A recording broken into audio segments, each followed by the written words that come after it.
আজকে দেখাবো একটি গ্রামে রাস্তা। আসলে এই রাস্তায় আমি অনেকদিন আগে আসছিলাম। রাস্তাটা তখন ইটের রাস্তা ছিল, এখন ইটগুলা ওঠানো হয়েছে এবং ভেঙে চুরে রাস্তাটা একদম মেরামত।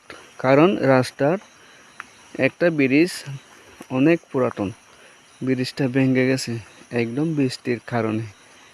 এখানে যখন বর্ষা হয়, বর্ষার দিনে এখানে প্রচুর পানি।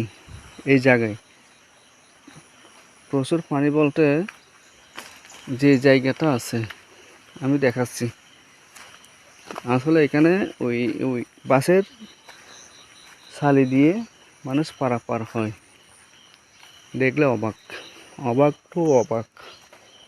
সবাই দেখেন এবং লাইক শেয়ার করেন।